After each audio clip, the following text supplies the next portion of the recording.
සුබ දවසක් ඔයාලා සියලු දෙනාටම මේ අපේ HTML වීඩියෝ පාඩම් මාලාවේ 5 වෙනි වීඩියෝ පාඩම.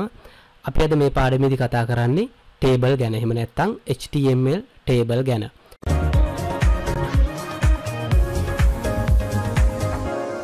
හොඳයි, මේ තියෙන HTML වලින් හදපු table එකක්. ඉතින් සාමාන්‍ය අපිට Word වලින් Excel වලින් හදන table වගේ නෙමෙයි. HTML පිටුවකදී අපි නිර්මාණය කරන table එක මෙන්න මේ වගේ ආකාරයක් තමයි ගන්න. ඉතින් මේ table එකේ මම ඔයගලන්ට කියන්නම් කොහොමද අපි table එකක් හදන tags පාවිච්චි කරන්නේ කියලා. ඉතින් table එකක් හදනකොට මූලිකම tags කීපයක් තියෙනවා. table එකක් නිර්මාණය කරන්න අපි පාවිච්චි කරන්නේ table කියන tag එක. ඒත් එක්කම අවසන් කරන්නත් table කියන tag එකම සහ මෙන්න මේ පේලියක් සමස්ත පේලියක් නිර්මාණය කරගන්න අපි මේ පේලියක් අපි හඳුන්වන්නේ tr tag එකෙන්. එහෙම නැත්නම් මේ එක පේලියක් නිර්මාණය කරන්න අවශ්‍යයි නම් අපිට tr tag එකක් පටන් ගන්න ඕනේ මෙතනින්. tr tag එකක් මෙතනින් අවසන් කරන්න ඕනේ. ඒත් එක්කම මේ tr එක ඇතුලේ දත්ත ඇතුළත් කරන මේ සෙල් අපි කියන්නේ td කියලා. එහෙම නැත්නම් මේ name කියන එක ඇතුළත් කරන්න අපිට td tag එකක් පටන් ගන්න ඕනේ. අවසානයේට td tag එක ඉවර කරන්න ඕනේ. age කියන දත්ත ඇතුළත් කරන්න කලින් td tag එකක් පටන් ගන්න ඕනේ. age වලට පස්සේ td tag එක ඉවර කරන්න ඕනේ. city වලට කලින් td tag එක පටන් ගන්න ඕනේ. city වලට පස්සේ td tag එක ඉවර කරන්න ඕනේ. හැබැයි table එක ඒ මූලික දේවල් ටික තමයි පවතින්නේ. එහෙම නැත්නම් tr සහ td. හැබැයි සාමාන්‍ය table එක පළවෙනි පේලිය අපි td විදිහට අරගන්නේ නැහැ. ඒවා අපි අරගන්නේ th. එහෙම නැත්නම් table headers විදිහට. ඔයගලන්ට පේනවා දැන් මේ අකුරු ටික සහ මේ අකුරු අතර වෙනසක් තියෙනවා. ඒකට හේතුව මේ ටික අපි කියන්නේ table headers, මේවා table data. ඒ නිසා එහෙමනම් පළවෙනි tr එකේ තියෙන td තුනක් නෙමෙයි th. ඊටු ඒවා අපිට මෙන්න මේ පල්ලෙහා තියෙන ඒවා td විදිහට අරගන්න පුළුවන්. හරි, අපි table එකක් හදලා බලමු. හොඳයි, එහෙනම් අපි දැන් table එකක් හදන්න පටන් ගමු. ඉතින් table එකක් මුලින්ම හදනකොට අපිට අවශ්‍ය කරන tag එක තමයි ප්‍රධානම tag එක table කියන tag එක. එහෙනම් table එක ආරම්භ වෙන්නේ table කියන tag එකත් එක්ක සහ අපේ table එක අවසන් වෙන්නේ table කියන tag එකත් එක්ක. එහෙනම් මේ tag දෙකට මැද වෙලා තමයි table එකේ තියෙන ඊටු සියලුම දේවල් ටික නිර්මාණය වෙන්නේ. මං කිව්වා table එකක් නිර්මාණය වෙන්නේ පේලි විදිහට. එහෙම නැත්නම් row. ඒවා අපි හඳුන්වනවා tr විදිහට. එහෙනම් table එක අනිවාර්යෙන් එක tr එකක්වත් අවම වශයෙන් තියෙන්න ඕනේ. එහෙනම් පටන් ගත්ත tr එක අපිට අවසන් කරන්න පුළුවන්. මොකද මේ tr අපි අවසන් කරන්න ඕනේ එකිනෙකට අනුරූපව. ඉතින් පළවෙනි පේලිය මේකෙන් අදහස් කරන්නේ table එකේ එක පේලියක් පටන් ගන්නවා. මේ මෙතනින් පටන් ගන්න පේලිය මෙතනින් අවසන් වෙනවා. ඉතින් එහෙනම් table එකේ පේලි දෙකක් තියෙනවා නම් මේ වගේ opening tr tag එකකුයි closing tr tag එකකුයි තියෙන්න ඕනේ. පේලි තුනක් තියෙනවා නම් මේගේ tr tag තුනක් තියෙන්න ඕනේ. හරි. එහෙනම් මේ හැබැයි tr එකකින් විතරක් table එකක් නිර්මාණය වෙන්නේ නැහැ. මේ table එක ඇතුලේ මොන හරි data තියෙන්න ඕනේ. එහෙනම් ඒකට අපි පාවිච්චි කරනවා td කියන tag එක. හැබැයි මම කිව්වා table එකක පළවෙනි පේලිය තුල අපි ඇතුළත් කරන data අපි හඳුන්වන්නේ table headers විදිහට. එහෙම නැත්නම් මාතෘකා තීරුව. ඒ නිසා අපි පළවෙනි පේලිය පාවිච්චි කරන්නේ td නෙමෙයි. ඒක ඇතුලේදී අපි පාවිච්චි කරන්නේ th. ඉතින් මේකෙදි මම column එහෙම නැත්නම් පේලි තීරු තුනක් පාවිච්චි කරනවා නම් මට මෙතනදී th tag තුනක් පාවිච්චි කරන්න අවශ්‍ය වෙනවා. ඉතින් එහෙනම් අපි මේකේ පළවෙනි table header එක විදිහට අපි ලබා දෙමු name කියන එක. name ඒත් එක්කම මේ th එක පටන් ගත්ත th එක මම මෙතනින් ඉවර කරන්න ඕනේ. එහෙනම් th එක මම මෙතනින් ඉවර කරනවා. ඊළඟට තව මට column එකක් ඕන නම් එහෙම නැත්නම් මට තව තීරුවක් ඕන නම් මම එහෙනම් තව th tag එකක් පටන් ගන්න ඕනේ. ඒක ඇතුලේ මම ඇතුළත් කරන data එක තමයි age කියන එක. right. ඊට පස්සේ මේ පටන් ගත්ත th tag එක මම ඉවර කරන්න ඕනේ. සහ මම තව column එකක් පාවිච්චි කරනවා නම් මම නැවතත් th tag එකක් පටන් ගන්නවා. ඒක ඇතුළට මම ඇතුළත් කරන දත්තය තමයි city කියන දත්තය. හරි. ඊට පස්සේ ඒ th එකත් මම මෙතනින් අවසන් කරන්න ඕනේ.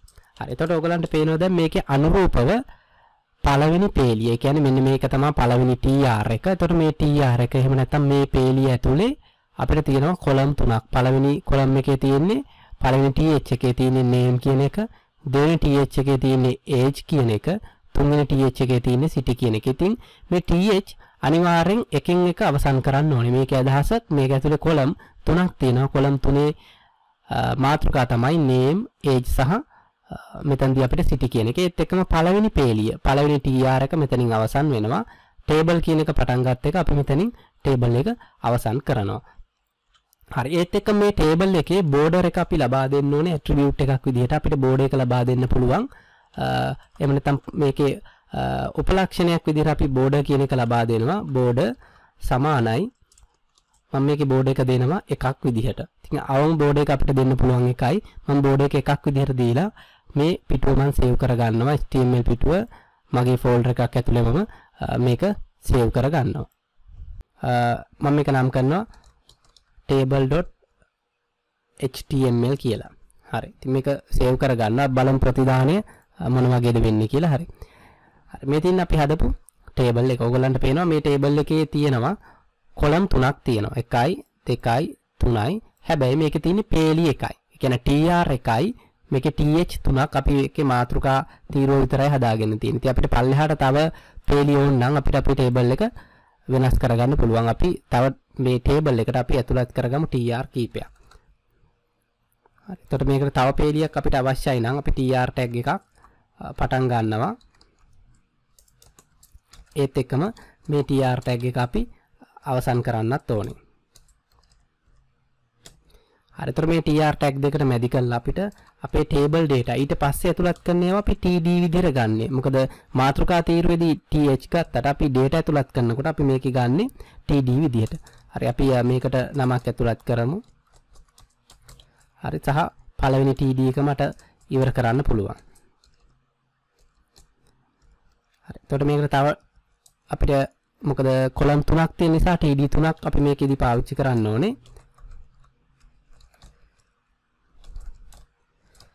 හරි. දෙවෙනි එක අපි edge එකක් ලබා දෙන්න ඕනේ. සහ පටන් ගත්ත td එක අවසන් කරන්න පුළුවන්.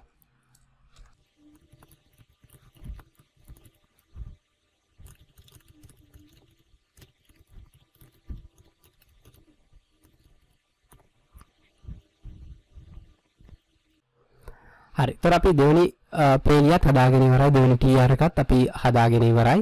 මේක ඇතුලේ td තියෙනවා අපිට 1යි, td 2යි සහ td 3ක්. එතකොට මේ td 3ම අනුරූපව එක td එකකින් td එක අවසන් කරලා තියෙනවා. මේ td එක මෙතනින් අවසන් කරලා තියෙනවා. මේ td එක මෙතනින් අවසන් කරලා තියෙනවා. මේ td එක මෙතනින් අවසන් කරලා තියෙනවා. අපේ පළවෙනි tr එක මෙතනින් අවසන් කරලා තියෙනවා. ඉතින් අපිට මේ වගේම තව ඕනනම් පේලියක් අපිට හදා ගන්න පුළුවන්. ටේබල් එකට පේලි එක එක පල්ලෙහාට අවශ්‍ය කරනකොට අපිට tr එක එක ගානේ මේ වගේ එකතු කර ගන්න පුළුවන්. ඉතින් අපි මේක සේව් කරගෙන ගිහින් අපි බැලුවොත් අපේ ප්‍රතිදානය මොන වගේද කියලා. හරි. එතකොට දැන් ටේබල් එකට පල්ලෙහාට තව පේලියක් එකතු වෙලා. ඉතින් ඒ වගේ අපිට tr එකතු කරගන්න පල්ලෙහාට ටේබල් එකට අපේ data එකතු කරගන්න අපිට පුළුවන් tr වලින්.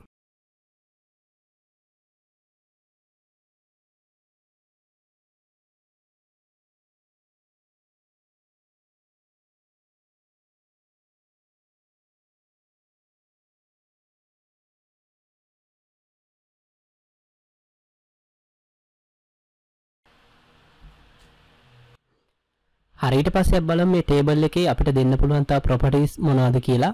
ඉතින් අපිට මෙතනදී මේ border කියන එක ඕනනම් අපිට size එක වෙනස් කරගන්න පුළුවන්. එක කියන එකේ ප්‍රමාණය වෙනස් ප්‍රමාණයක් දාලා අපිට save කරලා ඕනනම් ප්‍රතිදානය මොන වගේද කියලා අපිට බලන්න පුළුවන්. එතකොට අපිට පේනවා border එකේ ප්‍රමාණය වෙනස් වෙලා තියෙනවා.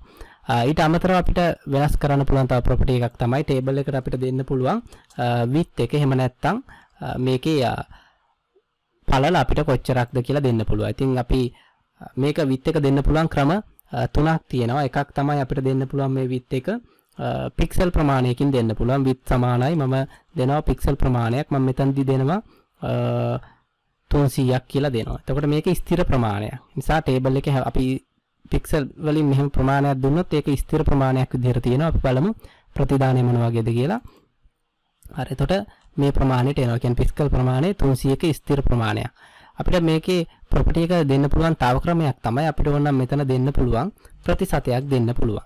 මේ ප්‍රතිශතය මම දෙනවා 150ක් කියලා. ඒතර මේකේ අදහස තමයි මේ table එක view වෙන්න ඕනේ web browser එකෙන් 150ක්. හරි. අපි බලමු 150ක් කරාට පස්සේ මේකේ ප්‍රමාණය මොන වගේද කියලා. හරි. ඔයගොල්ලන්ට පේනවා table එක web browser-ෙන් හරි මැද්දකට එන්න තමයි table එකේ width එක එහෙම නැත්නම් පළල හැදිලා තියෙන්නේ. ඉතින් මේක අපිට ඕන නම් 100ට 100කට වෙනස් කරගන්න පුළුවන්.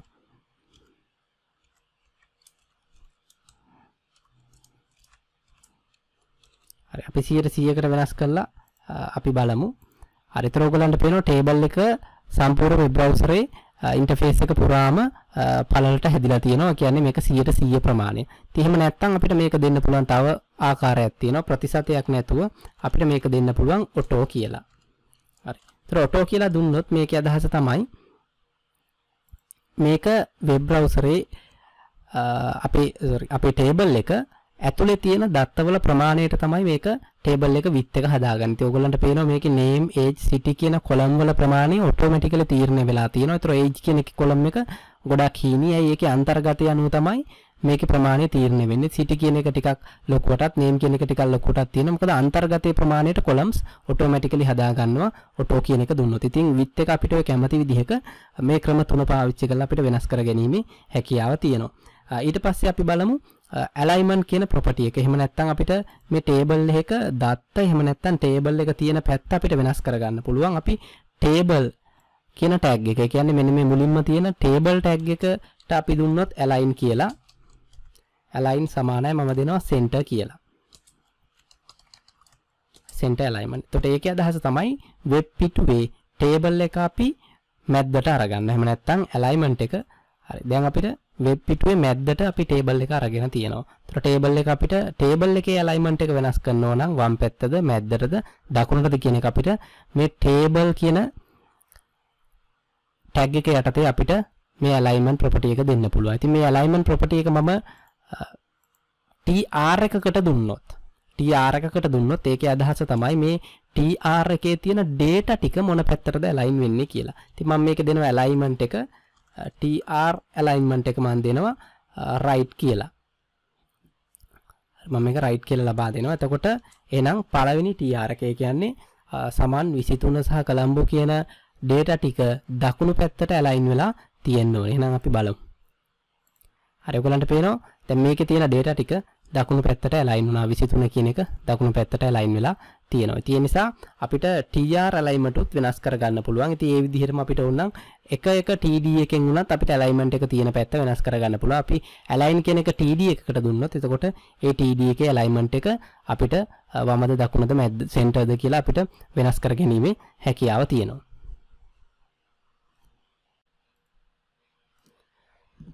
හොඳයි අපි මේ ටේබල් එකට මාතෘකාවක් නැහැ. ඉතින් ටේබල් එකකට මාතෘකාවක් දානවා නම් අපිට caption කියන tag එක පාවිච්චි කරන්න පුළුවන්. අපි බලමු කොහොමද ටේබල් එකකට මාතෘකාවක් දාන්නේ කියලා. ඉතින් ටේබල් එකකට මාතෘකාවක් දානවා නම් මේ caption tag එක අපි ඇතුළත් කරන්න ඕනේ මේ පළවෙනි table කියන tag එකට පහලින්. එහෙනම් අපිට මෙතනින් ඇතුළත් කරන්න පුළුවන් caption කියන tag එක අපිට දෙන්න පුළුවන්. හරි මට මේකෙදි මාතෘකාවක් දෙන්න පුළුවන්. කැමති මාතෘකාවක් මට මෙතන type කරන්න පුළුවන්.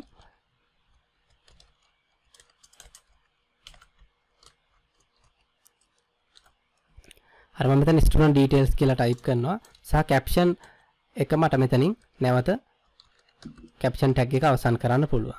හරි මේක save කරමු. අපි save කරලා බලමු අපේ table එකට මාතෘකාව ඇවිල්ලා තියෙනවද කියලා. හරි ඒතර student details කියන මාතෘකාව එහෙම නැත්නම් caption එක අපිට මෙතනදී ඇතුළත් කරගන්න පුළුවන් ලේසියෙන්ම ඔය විදිහට. ඉතින් මේ caption tag එක අපිට table එකේ වුණනම් table උඩින්ම මෙතනදී ඇතුළත් කරගන්න පුළුවන්. එහෙම නැත්නම් අපිට මේක table tag එක අවසන් වෙන්න කලින්. ඒ කියන්නේ මෙන්න මෙතනින් උනත් ඇතුළත් කරගන්න පුළුවන්. ඒකේ ගැටලුවක් නැහැ. හැබැයි අපිට මාතෘකාව කොතනට ඇතුළත් කරත් මාතෘකාව එන්නේ අපිට table එකේ උඩින්.